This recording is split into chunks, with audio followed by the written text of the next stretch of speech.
First National Solutions, LLC, United Oral Capital Services, and Percipients Global. If you invested in one of these companies, you may have been scammed and you may have lost money.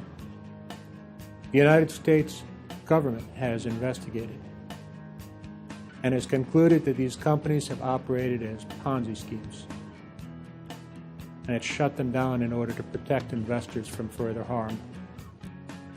If you've already invested, know that you may have valuable legal rights and that you should take action to protect your rights. Contact the investor rights firm of Chapman Albin today. You will talk with an experienced, knowledgeable investor rights attorney, and you will not incur any cost or obligation in doing so. Over the past 20 years, the attorneys at Chapman Albin have helped hundreds of Ponzi scheme victims recover money that they've lost in Ponzi schemes. And you can learn more about our firm and our practice in this area by visiting our website. The investigation shows that First National, United, and Percipients pretended to be legitimate businesses that simply needed to raise capital from investors to support their operations and become more profitable. Representatives of these companies would visit folks and offer them a guaranteed surefire opportunity, oftentimes in the form of a promissory note. Lend us money for a period of time and we'll pay you interest, guaranteed. Often a higher rate of interest that you can get in a bank nowadays, 6 or 7%. It's a no-brainer.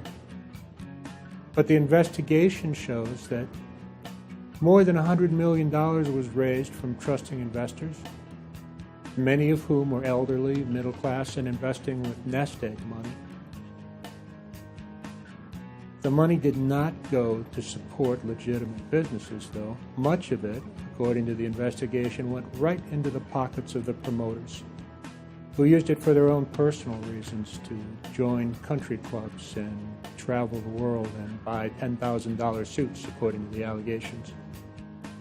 But the question in this case, and in every Ponzi scheme case our firm has handled over the years, how is this enormous $100 million scheme able to roll along across the country for so many years and to victimize so many American families? At Chapman Albin, we are focused on the role that certain very large, substantial financial services firms played in this. These firms are charged with the responsibility of keeping a sharp eye out for fraud in order to protect investors. And we think that the evidence points to the conclusion that instead of being vigilant, these firms were asleep at the switch, or even worse, they turned a blind eye to suspicious activity. Well, investors, too many investors, have paid the price for that decision. And at Chapman Albin, we intend to turn that around. Investors shouldn't pay the price for somebody else's negligence. I hope to hear from you soon.